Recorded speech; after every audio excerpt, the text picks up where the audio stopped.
sigue recordando el magisterio oral y escrito que ha dejado.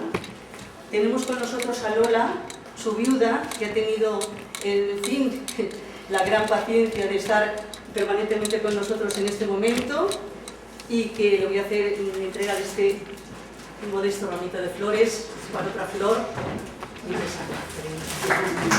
Lola.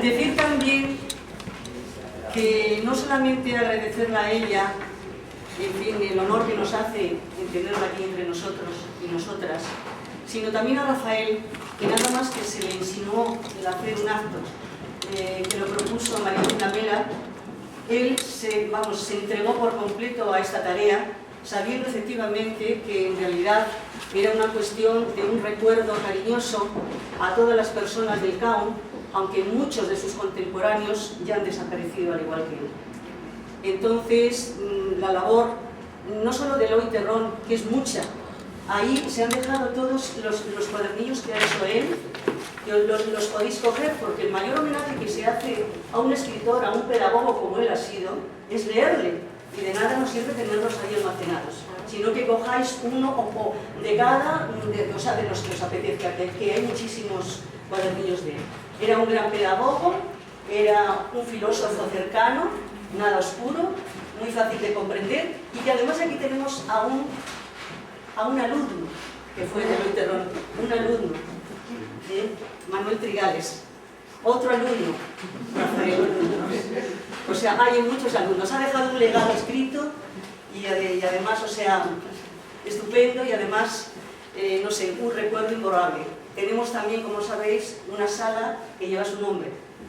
Cuando ya nos vinimos a este local, a esta nueva sede, decidimos poner a estas salitas que tenemos, donde nos reunimos, las aulas, un nombre, y uno de ellos es Eloy Terrón. Entonces, decir simplemente, reiterar, mejor dicho, las gracias a Rafael, reiterar las gracias por estar con nosotros y nosotras en este momento, y que os queremos y que queremos seguir con vosotros siempre. Y va a firmar en este libro, un libro magnífico, que fue el primero que firmó Rafael, el poeta, y Lola será la segunda que firme con unas palabritas. Si no te apetece ahora, lo haces después, que como quieras, después. Ella también quería decir unas palabras de agradecimiento y de, en fin, de compañía. Y luego después ya Carlos Caballero pues hará la presentación de Rafael, y él será el ponente que nos hable de la obra de Eloy Terrón. Muchas gracias a todos.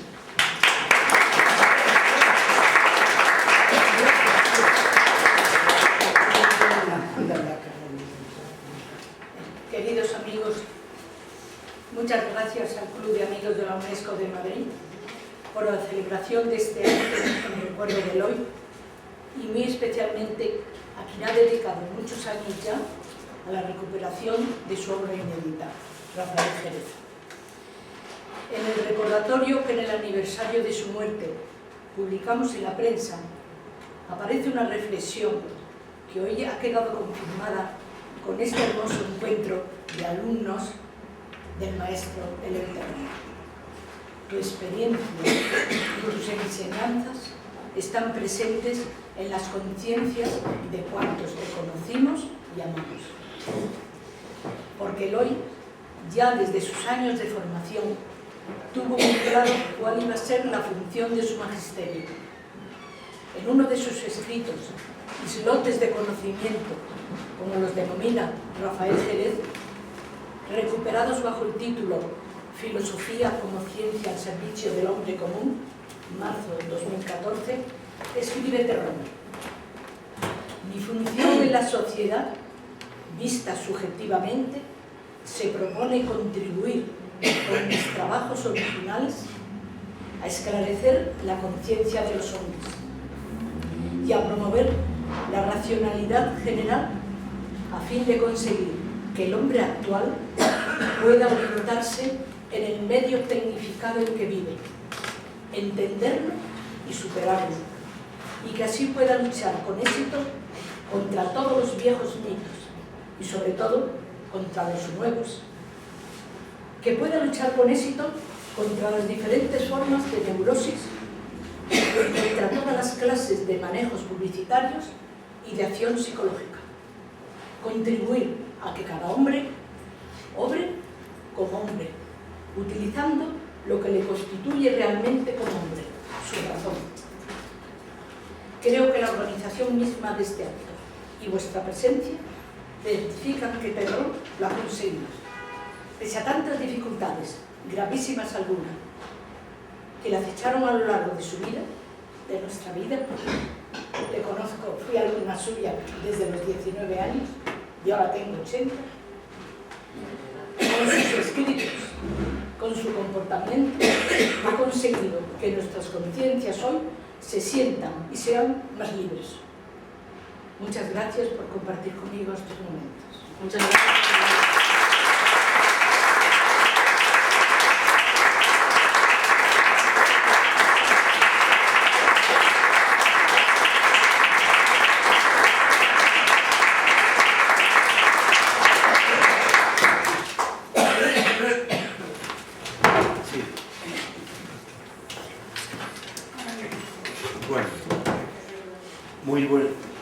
Muy buenas tardes a todos y muchas gracias a Lola, muchas gracias por habernos reunido esta tarde para hacer, yo creo que el principal acto que podíamos hacer aquí en el CAUM, ¿no? Sin duda.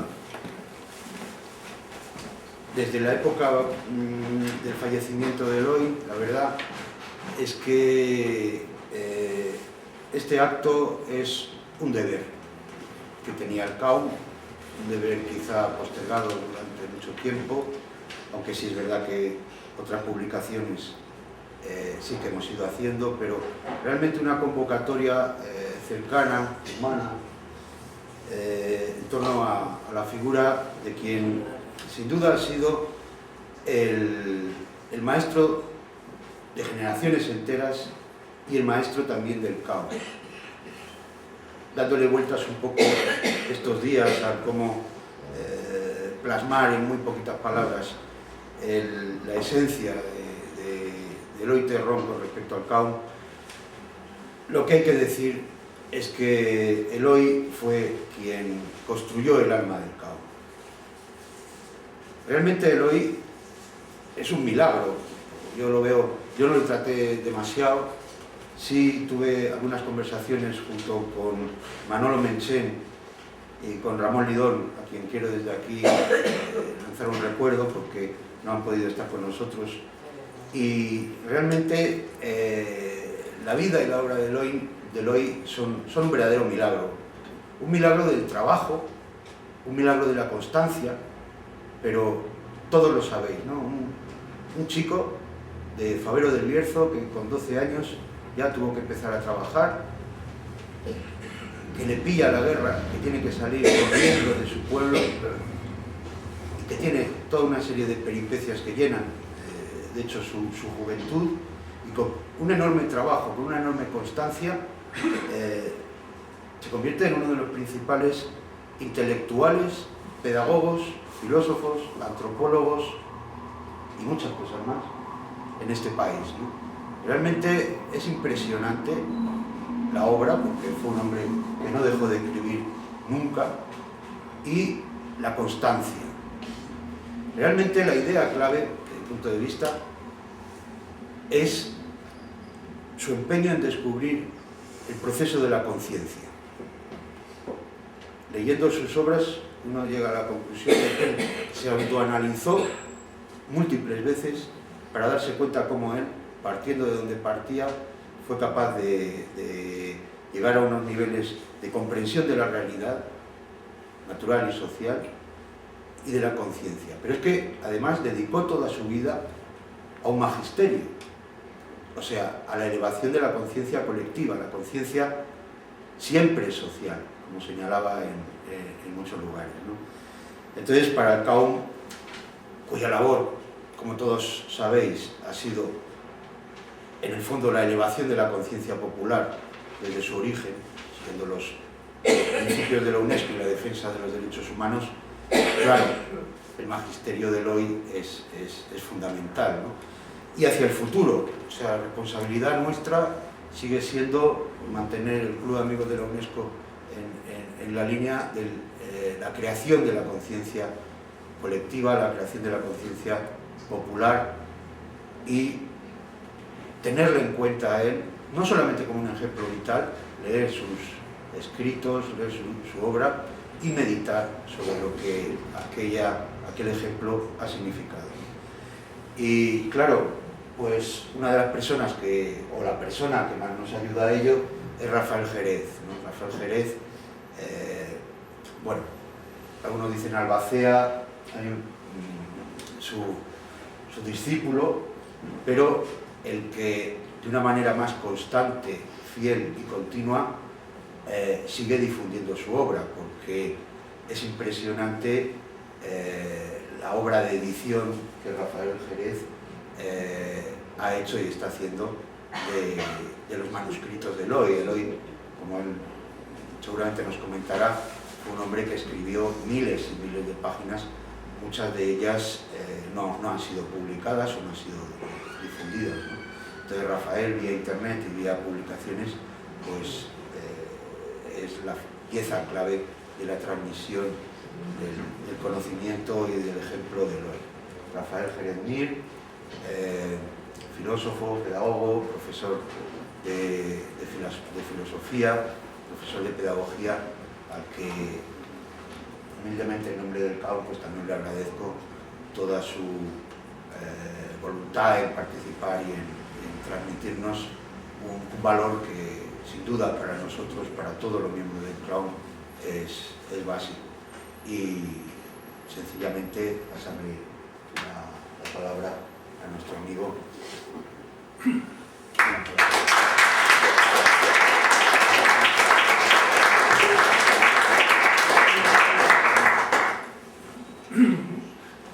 Muchas gracias a todos vosotros, a todos, por darme la oportunidad de poder hablar de Eloy, ¿no?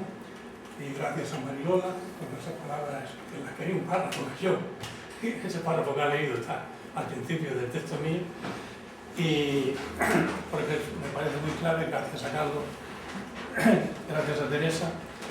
Y cuando Marilú Lamela me escribió comentándome, porque una de las cosas que hago es mandar todos los días una revista de prensa de lo que se puede leer a 15 o 20 personas, y esa revista de prensa me lleva como 2 horas toda la mañana, y una de las que la mandé a Marilú, que fue una de las que asistió al seminario que di cuando fui presidente sobre el pensamiento de Faustino Cordón. Y entonces ella me dijo que si quería dar una conferencia, y ¿cómo iba a decir que no? Sí. Y luego Teresa, yo también había comentado que el club planeaba hacer un homenaje, y Teresa se puso en contacto conmigo y de ahí resultó la puesta en marcha de este homenaje. Yo conozco a Eloy desde el año 60 el curso 65-66, no, sí, 65-66. Eloy era adjunto de José Luis López Aranguren, y yo era estudiante de cuarto de filosofía. Yo vine de Granada a estudiar filosofía en la Facultad de Filosofía, y entonces me encontré con que la Facultad de Filosofía era un páramo intelectual, pero una de las pocas excepciones que había era Eloy. Y él, desde entonces, entré en una relación muy estrecha con él. Lo primero que hizo, que todavía tengo por ahí la nota, fue explicarme en muy pocas palabras, en una tarde, las claves de nuestra guerra civil, que para mí, como para tantos, pues era algo muy importante, porque de un modo o de otro, directamente quienes estuvieron, digamos, embarcados en esa guerra civil, y directamente quienes somos hijos de quienes estuvieron embarcados en la guerra civil, la guerra nos ha afectado a todos, ¿no? Entonces a mí me aclaró, como digo, por ahí todavía tengo la nota, y desde entonces siempre he mantenido una relación estrecha con él, a veces con más frecuencia, a veces con menos frecuencia, pero hasta el día de su muerte prácticamente, ¿no?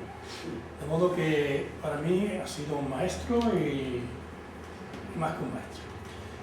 Bueno, a la hora de pensar de qué podía hablar, bueno, ya están publicados en la biblioteca virtual de Eloy Terrón como 10 o 12 volúmenes de inéditos y de sumarios de lo que está impreso, ¿no? Y incluso 2 volúmenes ya, compendios míos de la época de formación que hago llegar hasta el año 69, porque claro, Eloy empieza su carrera tarde, es un campesino, como ha dicho, ¿verdad? Que se ha trabajado 5 años, no a los 12, porque trabajó como niño campesino en el campo, hasta los 12, 13 años, y claro, empezó los estudios en el año 44 y en ese sentido su formación se posterga. En ese volumen de la época de formación están recogidos bien los compendios, lo que ya estaba publicado, bien los inéditos. La segunda parte, que llega hasta el año 87, en la época de su desprendimiento, de su entrega a los demás, sobre todo como decano del Colegio de Doctores y Licenciados de Madrid y presidente del Consejo de Doctores y Licenciados de España, ¿no? Y entonces deja todas las cosas, porque es lo que siempre ha hecho Eloy. Él siempre dice, me faltó tiempo. Es decir, muchas veces cuando lee, por ejemplo, Franco de Preston, dice, si esto es lo que pensaba yo, si esta es mi tesis, pues claro, él no ha sido un académico, él no es un académico, no es un intelectual al uso. Él es una persona interesada por entender la realidad y por difundir su comprensión de la realidad y por dialogar con los demás para enriquecerse unos a otros en esa comprensión de la realidad. Entonces, pensando en qué título podía darle o cómo podía hacer la conferencia, bueno, pues en todas las cosas fui a ver, aparte de esos manuscritos, el soporte de este texto que subiré a la mandaré al cloud para que lo suban a la web, que va con notas, pero de las notas voy a prescindir, son las 2 partes que tengo ya bien estudiadas y ahora estoy trabajando en la última parte donde van a salir 5 o 6 volúmenes más grandes, ¿verdad? Porque son muchos papeles que hay y todo eso que es estructural, porque lo de otras cosas era muy desordenado. Entonces, cuesta trabajo irle poniendo en orden. Es ordenado su pensamiento, pero un hombre que está siempre, digamos, urgido por las circunstancias, por el momento, por lo que sea. Entonces, su pensamiento es muy coherente, pero empieza una cosa, la deja de acabar, empieza otra, ¿no? Y bueno, eso lleva un tiempo, ¿no? Entonces, fui con Manolo Lidón y pensaba, las personas que sois más mayores, que le conocéis, podría hablar, porque yo quería y pensaba que esto debía ser una ocasión para que todos contarais vuestras experiencias de él como compañero, como maestro. Y Ramón Lidón me dio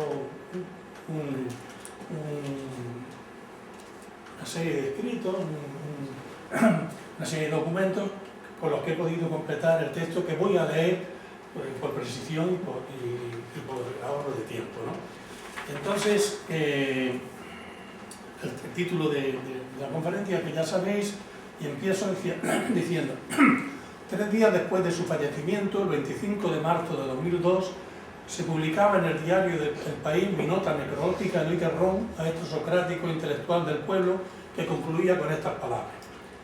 Practicaba la acción ideológica de modo ejemplar, y en lugar de usar el saber como arma de poder y distinción social, que es lo típico de todos los intelectuales académicos, hacer carrera con su saber, en lugar de hacer eso, ofrecía siempre el comentario o el libro oportuno para potenciar la extensión social del ejercicio de la crítica y la cultura intelectual elaborada, la cultura a la que solo han tenido acceso minorías durante mucho tiempo, porque supone el dominio de la escritura, la lectura y otras técnicas intelectuales. Escribía constantemente para aclararse a sí mismo sobre todo tipo de cuestiones, muchas veces a raíz de las preocupaciones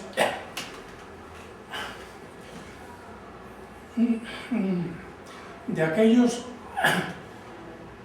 con quienes acababa de hablar, y acostumbraba a compartir con los más allegados intelectualmente las conclusiones de sus reflexiones más personales, porque el magisterio de Eloy Terrón fue ante todo un magisterio oral y democrático, pues convencido de que todo hombre atesora una experiencia propia, procuraba situarse en la conciencia de cada interlocutor concreto para impulsar más eficazmente el diálogo socrático, y lo hacía en todo tipo de medios y con todo tipo de gente, familiares y vecinos, amigos, discípulos y colegas, académicos, científicos y profesionales, o compañeros y camaradas del partido, el sindicato y las fundaciones y clubs afines, como el Club de Amigos de la UNESCO de Madrid, CAU muy en especial.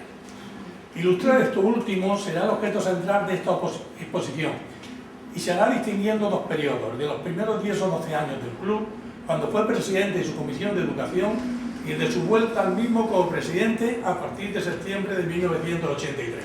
En el fondo lo que me ha salido es una especie de historia del CAU, sintética, al ir con Eloy con su contexto, el CAU como su contexto, ¿no?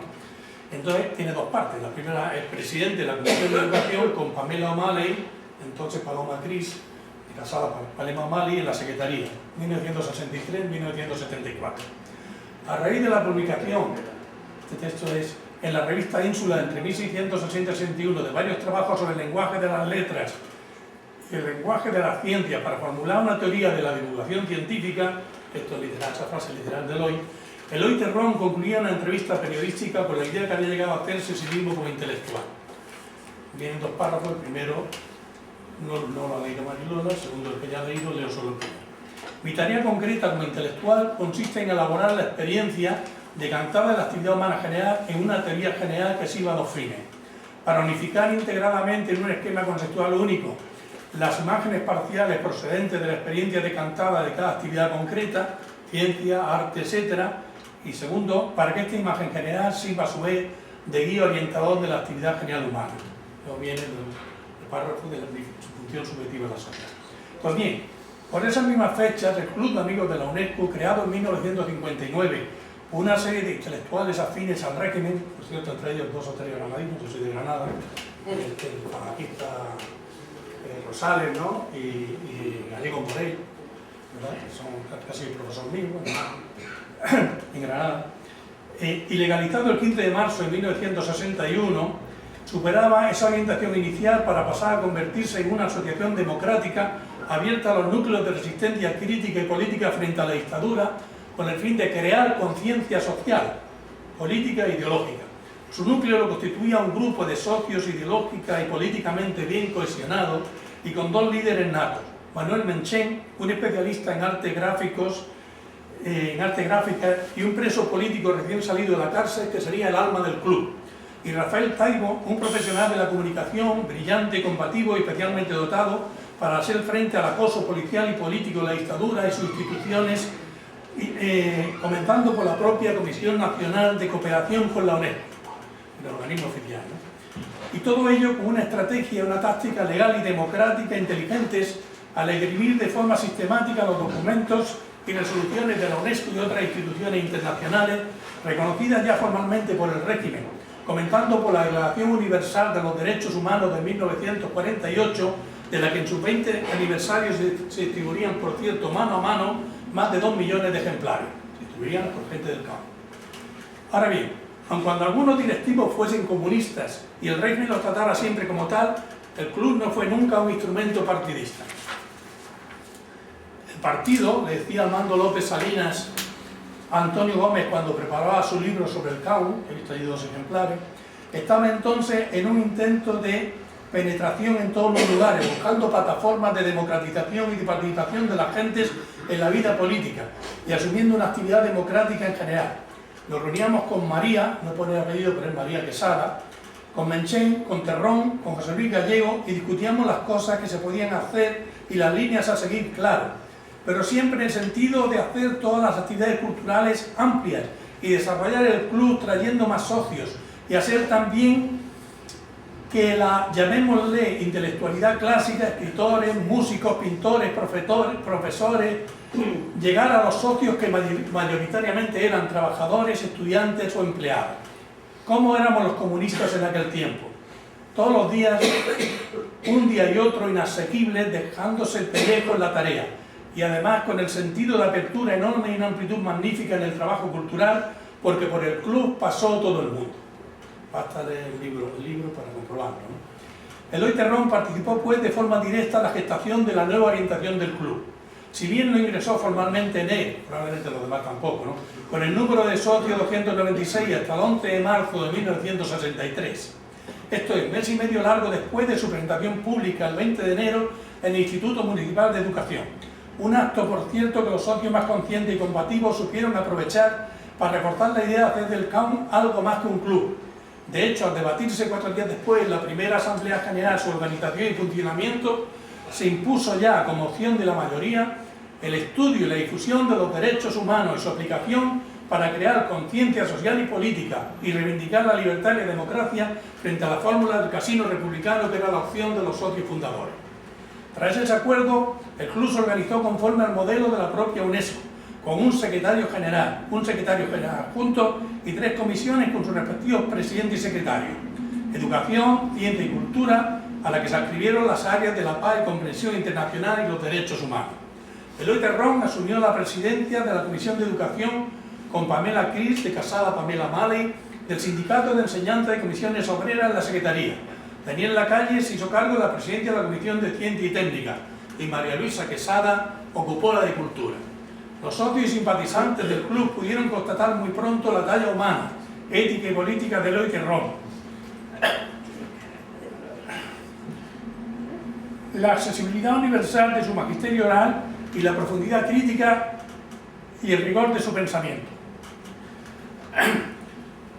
Los primeros en comprobarlo fueron los componentes de un grupo reducido que se unió durante varios meses los domingos por la mañana para estudiar el materialismo dialéctico con la ayuda del Manual de Filosofía de Víctor Afanasiev y los fundamentos del marxismo-leninismo de la editorial Progreso.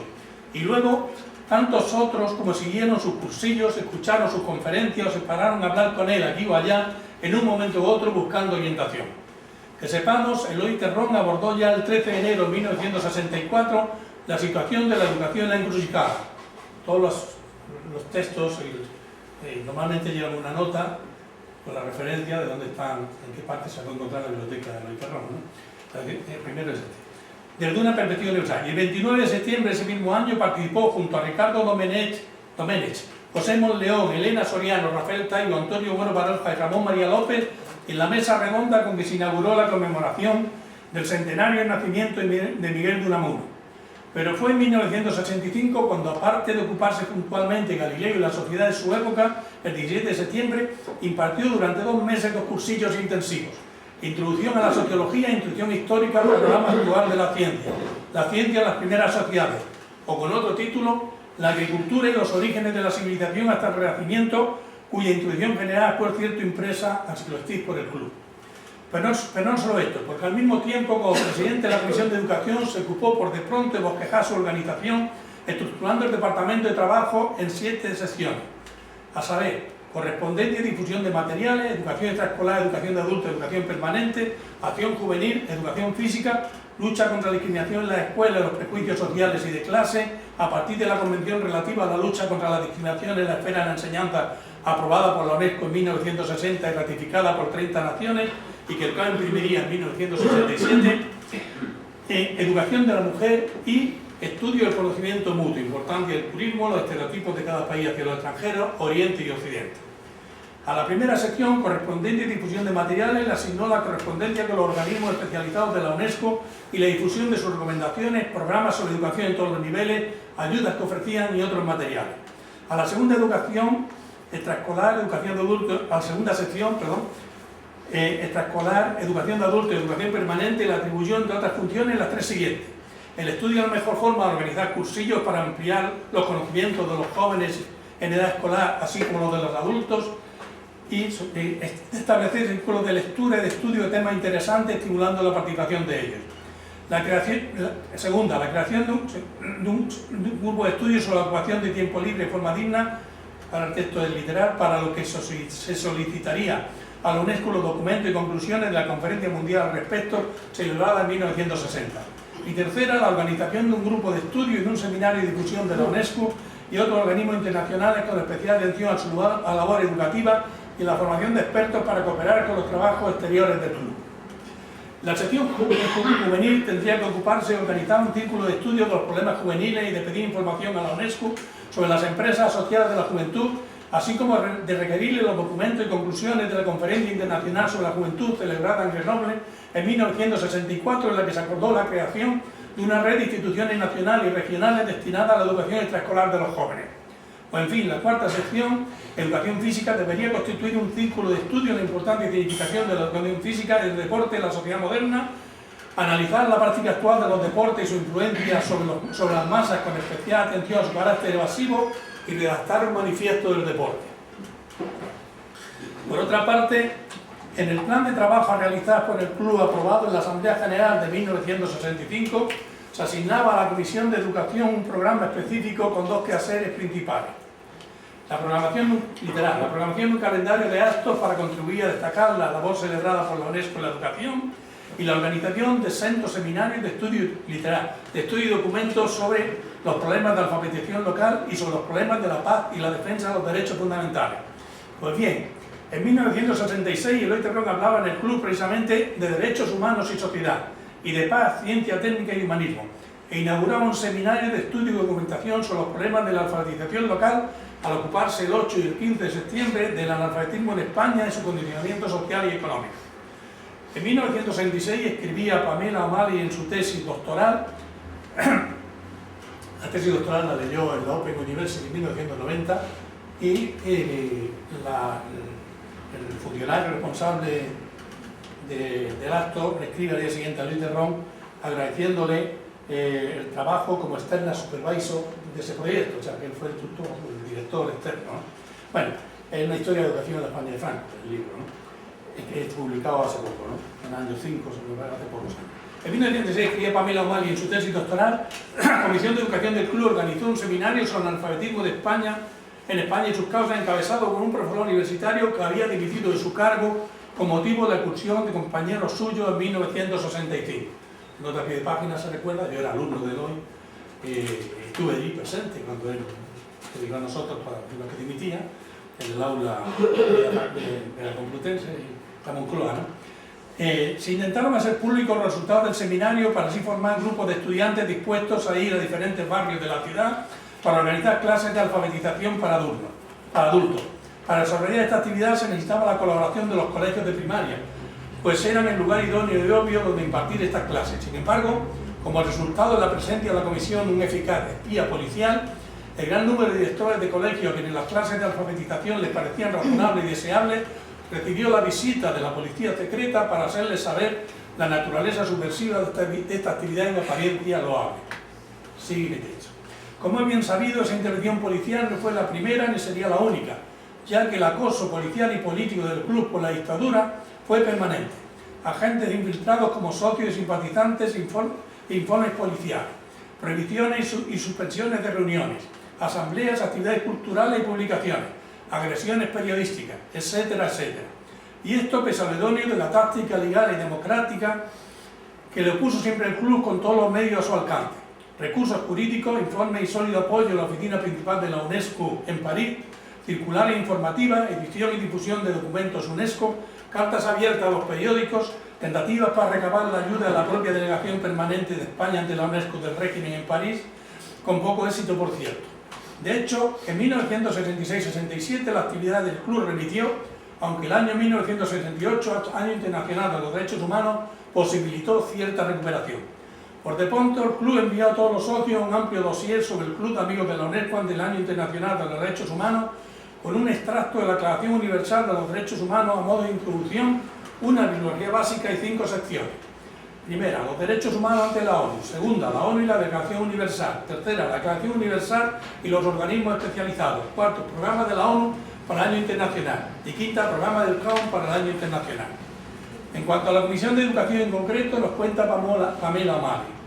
Quiso asimismo introducir en las aulas la Declaración de los Derechos Humanos y para ello redactó un documento en el que se ofrecían sugerencias sobre cómo realizarlo mediante métodos activos, estudios ambientales y trabajos en equipo, todo lo cual suponía una gran innovación dentro del programa tradicional árido y memorístico.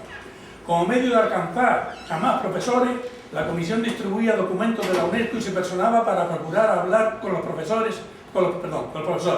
Teniendo en cuenta el clima reinante, no era de extrañar que estas actividades tuviesen que vencer todo tipo de suspicacias y temores, pero los resultados siempre fueron positivos y ayudaron a difundir ideas progresistas. Fin de la cita. Pero no solo hizo esto, porque además publicó varios documentos claves como la recomendación de la Oficina Internacional del Trabajo y la UNESCO relativa a la actuación del personal docente, la recomendación relativa a la enseñanza técnica y profesional o la convención relativa a la lucha contra la discriminación en la esfera de enseñanza, ambas de la UNESCO, y en este último caso con el añadido de una introducción propia. En cuanto a su presidente Eloy Terrón, tras un nuevo curso de introducción a las ciencias sociales, fechado el 10 de febrero de 1988, aprovechó su desplazamiento a París como funcionario de UNESCO durante mayo y junio para estrechar los vínculos del club con la oficina principal de la UNESCO. Aunque meses después de haber vuelto a Madrid, sufrió personalmente la intensificación de la política represiva de la dictadura, que entre otras muchas cosas culminó con su detención y la del comité permanente al completo justo al día siguiente de declararse el estado de excepción. En el caso de Eloy Terrón, nota fue incluido en el grupo de profesores de la Universidad detenidos y confinados relacionados con la revista Cuadernos para el Diálogo y el Centro de Investigación y Enseñanza, CEISA, o la Escuela Crítica de Estudios Sociales. Leo algunos nombres que a todos sonarán. Muchos nos sonarán: Alfonso Sevilla, Casas, Derecho Civil; Pablo Cantó, Economía; Javier Muguerza, Filosofía; Elías Díaz, Filosofía del Derecho; Manuel López Cachero, Matemáticas para Economistas; Gregorio Pérez Balba, Derecho Natural; Pedro Esbar, Economía. Todo esto eran entonces de izquierda. Raúl Morodo, Ciencias Políticas; Paulino Garragorri, Filosofía; Óscar Alzaga, Derecho Político; Rafael Jiménez de Vargas, Derecho Mercantil; Antonio Casas, Hacienda; Mariano Baena, Derecho Administrativo; Francisco Bustelo, Económica; Fernando Álvarez de Miranda, directivo de la Asociación Progresista; José Luis Gallego, comunista y poeta; y Manuel Benedicto, economista, entre otros. El Consejo Delegado de la Editorial Cuadernos para el Diálogo, José María Riaza Ballesteros, el consejero técnico de redacción Pedro Artares, lo mantuvieron a todos estos informados sobre los altares políticos mientras duró el estado de excepción, y algunos de ellos se levantó el confinamiento antes de que finalizara. Y continúo entonces. Para fuera la detención de hoy y la detención del comité permanente. Pues si bien la intervención inmediata de los máximos responsables de la UNESCO logró la liberación de los demás miembros del comité permanente, salvo aquellos que, como Manuel Menchén, tenían antecedentes por delitos políticos, él continuó deportado en Cristina y Guareña, Badajoz, hasta el levantamiento del estado de excepción. En cuanto al club clausurado el 25 de enero, tampoco volvería a abrir sus puertas hasta el 25 de marzo. Ese aumento del acoso policial y político de la dictadura se explica en general por la coyuntura social, económica y política española, y en el caso particular del club por su influencia sobre buena parte de los nuevos clubes UNESCO, en contraste con la minoría influida por el Club de Barcelona, algo más antiguo, pero más bien elitista y teñido de catalanismo. Los informes de la policía política son bien reveladores al respecto. Así, por ejemplo, en el relativo a la constitución de la Asociación Amigos de Mieres, en abril de 1970, puede leerse lo siguiente. De Madrid se tuvo conocimiento, hay fallas de sintaxis, pero bueno, voy a leer tal cual, que asistirían los miembros del comité del Club de Amigos de la UNESCO, Manuel Menchén Antequera, Pedro Gómez Romero, África de la Torre Sánchez y Ramón Lidón Medina. Aunque no pudieron ser identificados, fue controlada la llegada de 2 coches procedentes de Madrid, cuyos ocupantes se cree era la representación aludida, ya que los cristales de aquellos venían adheridas calcomanías con letreros relativos a tal organización y a la celebración del Año de los Derechos Humanos. El acto inaugural, con la presencia del Comité Ejecutivo del Club de Amigos de la UNESCO, revela la afinidad de ambas entidades. Pero, digo, los hay más significativos, hay párrafos más significativos. Hay informes más significativos. Un amplio informe fechado en mayo de 1972 analizaba la trayectoria de la entidad. La labor del club se había tratado de extender a las provincias, llamando el informe la atención sobre la peligrosidad de ahora literal del informe, las maniobras políticas de infiltración de elementos del club en el sector de la enseñanza media, de especial peligrosidad dada a la juventud de esos estudiantes y su falta de formación para evitar su captación. Acaba la cita. Por todo ello, sigue la cita, pero acaba la cita del informe. Las actividades del club habían sido estrechamente vigiladas por la Dirección General de Seguridad y por otros departamentos y motivo de prohibiciones, sanciones y suspensión de actividades para cortar o al menos limitar la actividad que se consideraba en extremo perniciosa. Continúo. Ahora bien, tal y como escribe Antonio Gómez en su libro, esta era una visión sesgada. Allí no se celebraba ninguna reunión política ni partidista de ningún otro tipo, pero es evidente que los socios y socias hablaban en los pasillos o en la biblioteca, o incluso en los bares de alrededor de sus preocupaciones más profundas, que no eran otras que la mera existencia de la dictadura y la manera de luchar contra ella. Y ese era el principal peligro para la dictadura, porque en las infinitas conversaciones y discusiones, unos y otros argumentaban y convivían y convencían, convirtiendo de alguna manera el club en un semillero de militantes para los grupos clandestinos, comunistas o no, y las organizaciones, sindicales o estudiantiles que estaban por allí. Sigo, el club por supuesto continuó resistiendo e incluso intentó explotar las contradicciones crecientes de las viejas y las nuevas familias políticas de la dictadura, aunque tampoco sin mayor éxito. Así, por ejemplo, Rafael Taibo, en carta del 30 de abril de 1969 al secretario de la Comunidad Española de Cooperación con la UNESCO, le adjuntaba, literal, una serie de actividades que, por temor a no contar con el permiso correspondiente de la Dirección General de Seguridad, limitamos a nuestros asociados, por si ve, le decía el secretario, la posibilidad de facilitar ante la Jefatura Superior de Policía la celebración pública de los mencionados actos. Pues el 10 de junio de 1970, el presidente de dicha comisión, Ricardo Díaz Jolaine, le comentaba a Rafael Taibo cómo se había sorprendido extraordinariamente por las amenazas que usted se refiere en su carta, que según me dice pueden poner en peligro su vida. Para concluir, eso es literal, para concluir indicándole que eso mismo, literal, muestra una vez la necesidad urgente de regularizar la asistencia legal de los llamados club de amigos de la UNESCO para que puedan desarrollar sus programas de actividades de acuerdo con los verdaderos objetivos que tales clubes deben tener y evitar malentendidos. De hecho, si el 26 de julio de 1970 se convocaba una asamblea extraordinaria del club para ver de superado salir de la actual situación, 6 meses después, el 20 de diciembre de ese mismo año, el gobierno precintaba de nuevo sus locales hasta el 11 de marzo de 1971. Tras esto se impuso al parecer la práctica remitida a la Comisión Española de Cooperación con la UNESCO para su aprobación previa la propuesta de actividades a realizar, adjuntando un informe detallado al respecto. Pero tampoco con demasiado éxito, puesto que el 7 de diciembre de 1974 la Dirección General de Seguridad cursaba un oficio al club comunicándole que, literal, debía abstenerse de cualquier clase de acto, para clausurarlo y presentarlo al poco tiempo, el 25 de febrero de 1975, y esta vez durante un año y medio largo, hasta octubre de 1976. Como es lógico,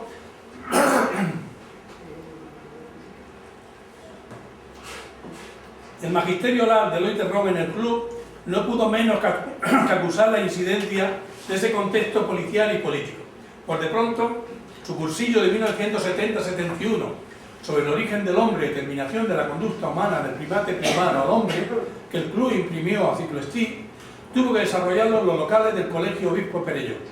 De 1972 a 1973 no tenemos datos. Y en cuanto a 1974, su seminario Ciencia Técnica y Sociedad fue prohibido, si bien pudo impartir una conferencia sobre ciencia técnica y producción, yo creo que cambió el título, ¿no? Y exponer sus ideas sobre la evolución del niño en un seminario. Ya digo, de todas las conferencias, de los seminarios, está la referencia, se puede encontrar el texto consultando la referencia. Por otra parte, la Comisión de Educación continuó en lo posible con sus actividades específicas, pues como recordara Pamela Amali al ocuparse de este tema en su tesis doctoral, aunque es cierto que tal hostigamiento policial podía ser desmoralizador, la Comisión perseveró en sus actividades durante varios años, llegando... He estado 5 semanas con una faringitis, he salido de ella hace 15 días, ¿no? Entonces, bueno, llegando a ser punto de referencia y lugar de reunión para muchos maestros de tendencia progresista. Otro documento que se reprodujo y fue ampliamente difundido fue la propuesta del gobierno de Salvador Allende para la reforma de la enseñanza en Chile, la Escuela Nacional Unificada, gracias, presentada en febrero de 1973. Puede decirse que el club desempeñó un papel importante en el desarrollo de la asistencia consciente e informada sobre el régimen, no solo en Madrid, sino también en Valencia y Alicante, donde existían otros clubes parecidos y en realidad por toda España, pues sus documentos se distribuían ampliamente y los utilizaban los profesores en todas las provincias. Por lo demás, tanto Eloy Terrón como Pamela Amali dejaron la Comisión de Educación al cambiar el comité ejecutivo del club en la Asamblea General de 1974, coincidiendo, por cierto, con el comienzo de la dedicación intensiva del primero durante 10 largos años a la defensa de la escuela pública y de la profesionalización de la enseñanza, desde las posiciones institucionales del decanato del Colegio de Doctores en Filosofía y Ciencias del Distrito Universitario de Madrid, 1973-79, y de la presidenta del Consejo General de Colegios, 1977 y 1983. Un contexto, por cierto, en el que multiplicó sus conferencias y mesas redondas para profesionales. Perdón. No sé si estamos. Sí, pero bueno, aquí lo que perjudica es que esté yo, ¿no? Para los profesionales de la docencia, tanto en el distrito universitario madrileño como a lo largo y ancho de nuestra geografía, al mismo tiempo que intervenía de forma activa y constante en la vida pública, con múltiples entrevistas y periodísticas para redactar finalmente diversos escritos de combate, impresos y manuscritos en defensa de la laicidad de la enseñanza en un Estado laico. Ahora, aquí acaba la primera parte.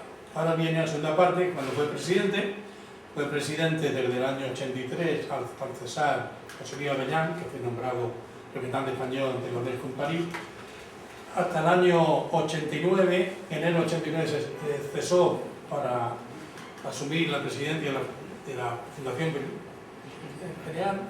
Yo creo que la creación fue en el 88, Fundación 1 de Mayo de Comisiones Obreras, y luego volvió en el 93. Presidente del club con Manuel Menchén como secretario general, 1983-89, y como vicepresidente, 1993-96. Esto último no quiere decir que Eloy Terrón se desentendiera en ningún momento de los nuevos avatares del club. Es más, cuando se lo piden, en 1980 acepta enseguida disputar la presidencia a Joaquín Ruiz Jiménez, auspiciado por el Partido Comunista, aunque acaba retirando su propia candidatura por presiones de este. Ya en la Asamblea General de 27 de enero de 1979, Rafael Taibo había situado a los socios ante una alternativa clara: política partidista o vuelta al ideario primitivo del club para renunciar al poco a la presidencia después de casi 2 décadas ante la falta de respuesta del Comité Ejecutivo. Un año después, el 20 de enero de 1980, cuando estaba a punto de iniciarse la Asamblea General que debía dirimir esta cuestión, un atentado de la ultraderecha hería de gravedad al secretario general Luis Enrique Esteban y a la secretaria de propaganda María Dolores Martínez Ayuso, evitándose la masacre general porque únicamente estalló el detonador del paquete de bomba, pero no la carga explosiva. Pese a todo, hubiera sido peor que los atochas, ¿no? Quedó ciega la mujer. Sí, aquí lo recojo en nota, ¿no? de la obra de Gómez. Pese a todo, la Asamblea pudo iniciarse al filo de medianoche, imponiéndose al final la candidatura de Joaquín Ruiz Jiménez. Y a partir de ahí, el nuevo Comité Ejecutivo impulsó la normalización institucional del club, tanto en el terreno cultural y político como en sus relaciones con la administración. Con todo, no se pudo impedir un primer enfrentamiento político con el nuevo régimen a partir de la decisión gubernamental de entrar en la OTAN el 3 de septiembre de 1981. Y además, 2 años después, las tornas volvieron a cambiarse. Joaquín Ruiz Jiménez renunció a la presidencia en 1982 a raíz de su nombramiento como defensor del pueblo. El sustituto José Luis Avellán, que lo hizo en 1983, a ser nombrado representante español ante la oficina principal de la UNESCO en París, propuso al Comité Ejecutivo que lo sustituyera Eloy Terrón. En 1983 escribe Antonio Gómez, en su historia de la UNESCO, las cosas pintaban mal en el club. José Luis Avellán se iba y alguien tenía que tomar las riendas de un carro cuyas ruedas chirriaban ya preocupantemente. Le llamaron y, como tantas otras veces, aceptó el compromiso. Ahora literal de Eloy. Estoy convencido de que el CAON tiene una misión, que las organizaciones internacionales como la ONU y la UNESCO tienen una gran misión, y que todas las salidas a los conflictos internacionales deben hacerse a través de la ONU, independientemente que sean buenas o malas, aseguró en su alocución de aceptación del cargo el 12 de septiembre de ese año, en la que también advirtió que los problemas internos, literal, pienso que tardarán un tiempo en acoplarse. Sigue Gómez: volver a poner el club en pie de militancia, porque el militante y no solo socios se habían convertido ya los miembros del club, constituía un desafío. Para superarlo, Eloy Terrón se rodeó de algunos de los viejos compañeros con los que había colaborado en los años duros. Cuando el 28 de enero se reafirmó su elección en la correspondiente Asamblea General, ya estaban en el Comité Ejecutivo Manuel Menchén, Ramón Linó y su hermano Manuel, que había vuelto después de varios años en otras militancias sindicales y políticas, que nos acompañan, Rafael Hernández, que también nos acompaña, Vicente Romano, que serían presidentes en la década siguiente, Pedro Gómez y Manuel de Cos, que se incorporarían poco después. No faltaron, no obstante, asociados más recientes como Manuel González o Raquel Bello Morales, que entre otros desempeñarían un importante trabajo a partir de entonces. El nuevo comité ejecutivo volvió pues a poner el club en pie de militancia y lo hizo armado con los textos publicados por la UNESCO, con Amadou Martar Mbou como nuevo director general 1974, para promover las ideas de democratización de la comunicación, la necesidad de la distribución de la riqueza y la orientación de la educación hacia la paz y el desarme. A saber, recomendación sobre la educación para la comprensión, la cooperación y la paz internacional y la educación relativa a los derechos y libertades fundamentales, aprobada por la Conferencia General en su 18ª reunión, París, 19 de noviembre de 1974. La problemática mundial y sus orientaciones del primer plan a plazo medio, 1977-82, UNESCO París, 1977. Sancionado en la 19 Conferencia General de la UNESCO en Nairobi en 1976. Del temor a la esperanza, los desafíos del año 2000, UNESCO París, 1978. La edición castellana de algunas sugestiones sobre la enseñanza acerca de los derechos humanos, UNESCO, 1978. El informe McBride, Un solo mundo, voces múltiples, comunicación e información en nuestro tiempo. México, Fondo de Cultura Económica, 1980, del Premio Nobel de la Paz, Sean McBride, que sugiere un nuevo orden informativo para resolver los problemas de la comunicación de masa y la prensa internacional y promover la paz y el desarrollo humano. La versión castellana de las raíces del futuro, la problemática mundial, las misiones, UNESCO París, 1985. La educación para la cooperación internacional y la paz en la escuela primaria, UNESCO París, 1983. La problemática mundial y la orientación al segundo plan a plazo medio, 1984-89, UNESCO París, 1983, aprobado por la Conferencia General en su cuarta sección extraordinaria en París en 1983. La UNESCO en su 40 aniversario, UNESCO París, 1985, etc. O sea, la práctica es siempre apoyarse en los textos de la UNESCO, difundirlo. Como es lógico, ante esta reorientación radical de la UNESCO, las presiones de todo tipo no tardaron en manifestarse. Los Estados Unidos se retiraron de la UNESCO en 1985 y el Reino Unido y Singapur lo hicieron en 1986, para no reingresar hasta 2003, 1997 y 2007 respectivamente. Y hasta el propio club recibió la visita no responsable de la Embajada Americana, que pretendía que abandonara su estrecha sintonía con la nueva orientación de la UNESCO.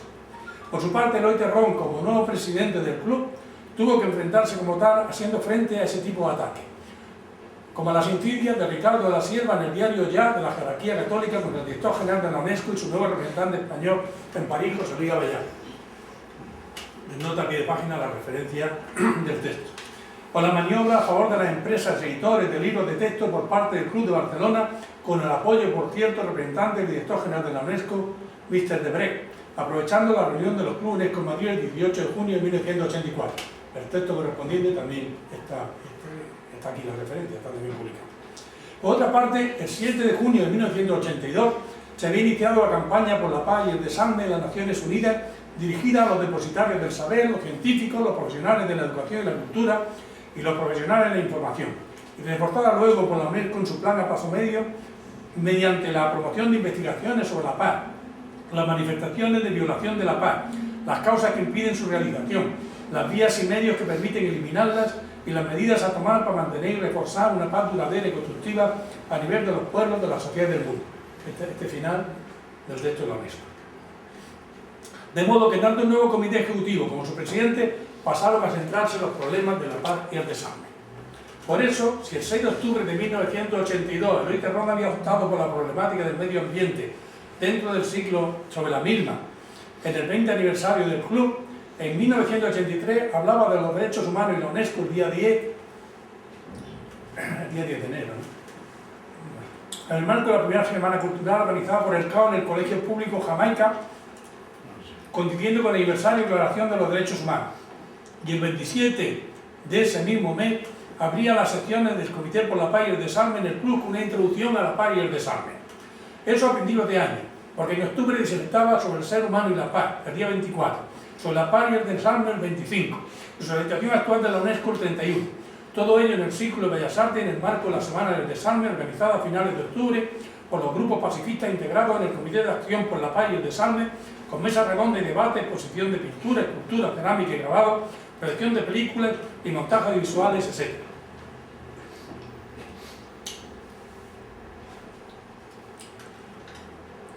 que ha habido momentos, puede leerse en el diario Pueblo del 2 de noviembre, al comentar esa última intervención, en que la ONU ha mantenido una vinculación directa con el Departamento de Estado norteamericano y su desprestigio como organización garante de la paz internacional ha llegado por estar bajo la tutela de Estados Unidos, fueron dos de las afirmaciones de Eloy Terrón en ese último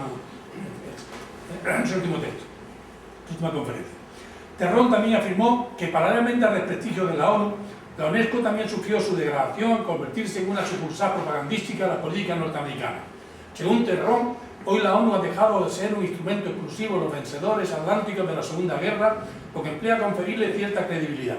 El fundamento de esta credibilidad sería el predominio numérico de los países no alineados.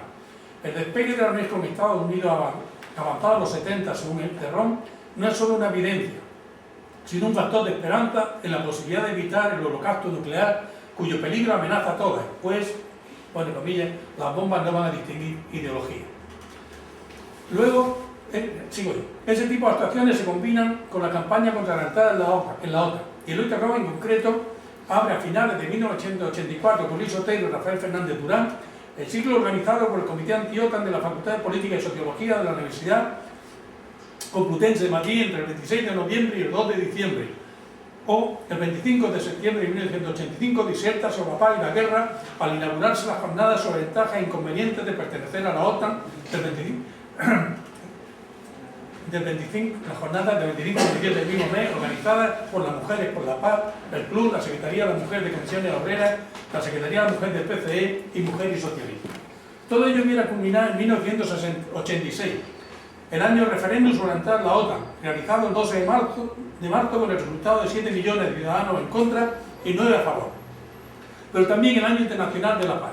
Este cerraría con el primer Congreso Estatal de Educadores para la Paz, celebrado en el Instituto de Bachillerato Cervantes en Madrid entre el 5 y el 8 de diciembre de la publicación de este Congreso, dirigido especialmente a los educadores para que pudieran intercambiar la información, experiencias y reflexiones desde los diversos ambientes en que se mueven, jóvenes, barrios, escuelas, adultos e institutos, con unos 400 participantes de las diversas regiones de España y organizado por la Comisión para la Celebración del Año Internacional de la Paz, con sede en los locales del club, literal del documento, del librito, e integrada por los Centros de Animación Sociocultural de Madrid, el Club de Amigos de UNESCO de Madrid, la Confederación Española de Clubes UNESCO, Cruz Roja de la Juventud, Educadores para la Paz de Galicia, Federación de Universidades Populares, Movimiento Cooperativo de Escuela Popular, Sindicato de Enseñanza de Comisiones Obreras, SCAU MSC y la Unión Confederal de Sindicatos de Trabajadores de Enseñanza, USTE.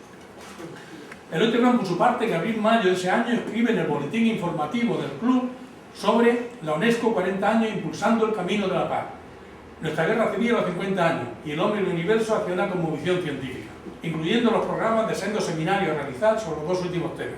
Y el 4 de junio, con motivo del 40 aniversario de la UNESCO, interviene en una mesa redonda junto a Joaquín Ruiz Jiménez, defensor del pueblo, Luis Ramallo, presidente de la Comisión Española para las Relaciones con la UNESCO, José Luis Avellán, presidente de la Comisión Española de Clubes UNESCO, y el periodista y literato uruguayo Adrúbal Salsamendi, para hablar del Año Internacional de la Paz, patrocinado por la Federación Regional de Asociaciones de Vecinos, el Movimiento por la Paz, el Desarme y la Libertad, el Ministerio de Educación, la Comunidad de Instrumento de Madrid, denunciando, según el diario ya del día 5, como, dice el periódico que dice Eloy, hemos hecho muy poco por la celebración, tanto el club como la gente en general, identificando entre las posibles causas de este olvido, incluso oficial, que contrasta con la gran propaganda que acompañó al Año Internacional de la Juventud, 1985, el que el pueblo español tiene poco interés por los problemas internacionales y mucho menos por el problema de la paz. Esto es un fruto del largo aislamiento de siglos que nos ha desconectado de los problemas internacionales. Al mes siguiente, el segundo Congreso Mundial de Clubes UNESCO, tras la creación de la Federación de Clubes UNESCO en el primero reunido en Japón 2 años antes, organizado por el club y celebrado entre los días 23 y 27 con más de 300 delegados procedentes de 70 países de los 5 continentes, ponía en evidencia la diferencia de estrategias crecientes, tanto dentro del club como en la propia UNESCO, sobre los objetivos y medios de actuación pertinentes. Esto supone una vuelta a los orígenes, al espíritu fundacional de la organización a favor de la cultura, después de un periodo esencialmente politizado. Acaban las palabras de Avellán. Una afirmación con la que sin duda no estaba de acuerdo el CAO, sigue Antonio, que en el documento que presentó al Congreso consideraba funciones de los clubes elaborar el pensamiento UNESCO, texto del documento, elaborar el pensamiento UNESCO, desarrollarlo y proyectarlo hacia la sociedad, en la finalidad de un mundo sin armas ni guerra, en el que los derechos económicos, sociales, culturales y políticos de los individuos y los pueblos sean la expresión real de la dignidad inherente al ser humano.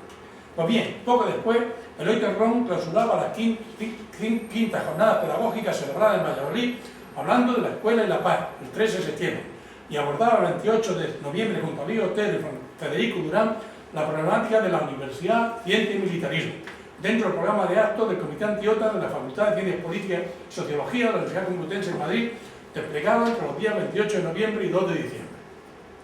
Las relaciones entre la UNESCO y el club, que venían anudándose de forma creciente en los últimos años, alcanzan su máximo en 1987. Manuel Menchén y otros miembros del comité ejecutivo se desplazan entonces hasta París para solidarizarse con Amadou Matar Mbow ante el veto occidental para su reelección como director general de la UNESCO. Pero ese mismo año Federico Mayor Zaragoza es elegido como nuevo director de la 24 Conferencia General de la UNESCO, París, octubre y noviembre, iniciándose a partir de ahí un periodo de discrepancia que surgirá un distanciamiento paulatino hasta acabar ya en el siglo XXI con toda relación formal entre la UNESCO y el campo.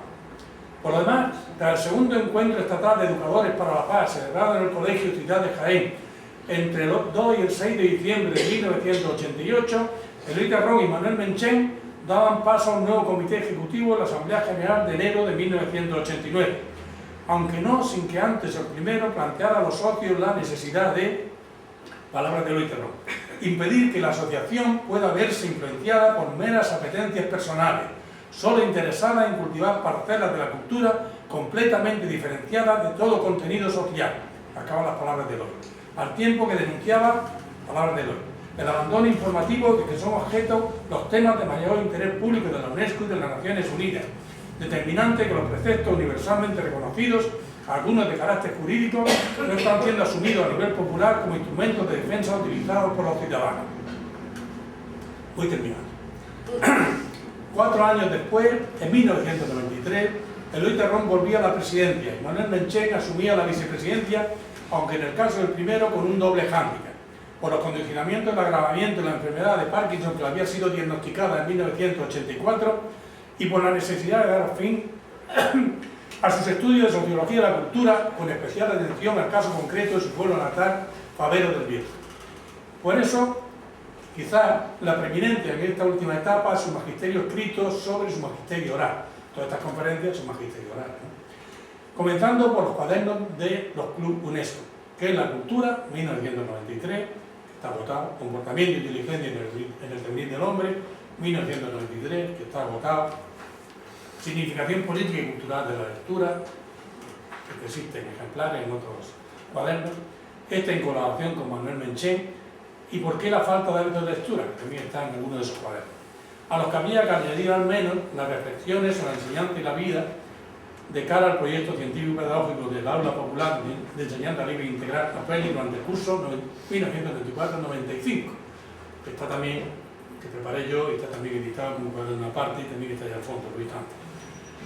Y voy terminando, y termino. Todavía en 2001 se publicaría como cuaderno del CAUM el lenguaje y la creación del reino de los espíritus, fechado en junio de ese año. Pero el nudo humano, integral, entre Eloy y sus amigos, compañeros y camaradas del club, no se rompería nunca, ni antes ni después